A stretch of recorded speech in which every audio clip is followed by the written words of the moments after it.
Industry hit cinema তুফান, তুফানের লাগে উড়াধুরার পরে আবারও মেগাস্টার শাকিব খানের সিনেমায় গান গাইতে চলেছেন প্রীতম হাসান। ইয়েস, মানে ইয়াং জেনারেশনের হার্টথ্রব আমরা বলতে পারি। আমি দেখেছি প্রীতম হাসানের কি ক্রেজ, শুধুমাত্র বাংলাদেশে নয়, উনি বাইরেও যেখানে যেখানে পারফর্ম করতে যান অ্যান্ড যেখানে প্রবাসী বাঙালিরা থাকেন তারা প্রত্যেকে প্রীতম হাসানের গান শুনতে খুব ভালোবাসেন। আমি নিজেও ওনার একজন ফ্যান হয়ে গেছি। এত ভালো লাগছে আমার ওনার রিসেন্ট টাইমে স্টেজ শোগুলো। উনি খুব সুন্দর, যেমন কোক স্টুডিওতে উনি প্রচণ্ড ভালো ভালো কাজ করেন, ভালো কাজ প্রডিউস করেন, তেমন নিজে ভালো গান ভালো পারফর্ম করেন, সব মিলিয়ে আমার দারুণ লাগে। এবার তোমাদের মনে হচ্ছে তো যে মেগাস্টার শাকিব খানের আসন্ন কোন সিনেমায় প্রীতম হাসানের গান থাকবে, এরকম একটা কানাঘুষো শুনতে পাওয়া যাচ্ছে। তোমাদের বলে দিই, আবারও একবার বলি, এটা কিন্তু শোনা যাচ্ছে বন্ধুরা। এটার শিওরিটি তোমরা ধরতে পারো আমি তোমাদের দিলাম 65%, ঠিক আছে? 35% শিওরিটি আমি দেবো না, কেননা কানাঘুষো খবরের ওইভাবে শিওরিটি আসে না। কিন্তু জানতে পারা যাচ্ছে বরবাদ সিনেমায় থাকতে চলেছে প্রীতম হাসানের গান। ইয়েস, আবারও মেগাস্টার শাকিব খানের বরবাদ সিনেমায় প্রীতম হাসানের গান থাকতে চলেছে এবং অলরেডি নাকি 2টো গান রেজিস্টার হয়ে গেছে, যে 2টো গান তিনি গাইবেন। এর পরবর্তীতে যে আপডেটটা উঠে আসছে সেটা মারাত্মক লেভেলের।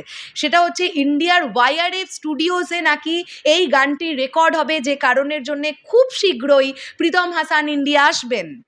এবং মেহেদী হাসান হৃদয়, তিনিও খুব তাড়াতাড়ি ইন্ডিয়া আসবেন। তার ছবি নিয়ে কিছু কাজকর্ম মোস্ট প্রবাবলি আছে।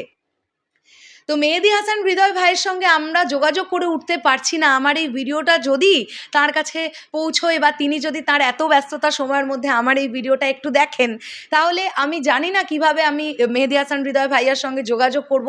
তবে আমি চেষ্টা করছি ওনার সঙ্গে যোগাযোগ করবার। আর যদি আমি যোগাযোগ করে উঠতে পারি, যদি মেহেদী হাসান হৃদয় ভাইয়া আমাকে একটু সময় দেন, তাহলে আমি এটাও চেষ্টা করব যে তোমাদের জন্যে এক্সক্লুসিভ ইন্টারভিউ তার কাছ থেকে নেওয়ার, বরবাদ সিনেমা রিলেটেড। এটা সবটাই এখন ডিপেন্ড করছে যে আমি ওনার সঙ্গে যোগাযোগ করে উঠবো বা শরৎ মিউজিক বেঞ্চেস টিম ওনার সঙ্গে যোগাযোগ কিভাবে করে উঠবে এবং কবে করে উঠতে পারবে তার ওপরে। তোমরা যদি কেউ একটু হেল্প করতে পারো আমাকে একটু জানিও, প্লিজ ইনবক্স করো, তাহলে অনেকটা উপকৃত হব।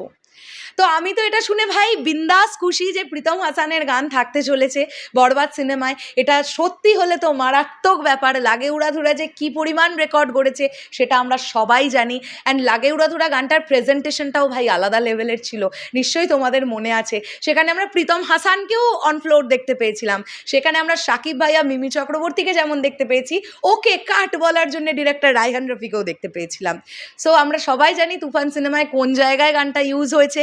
তাই আমি এখনও বলছি না, কেননা সিনেমাটা ওটিটিতে আসুক, যারা বড় পর্দায় দেখেননি তারা দেখে ফেলুক।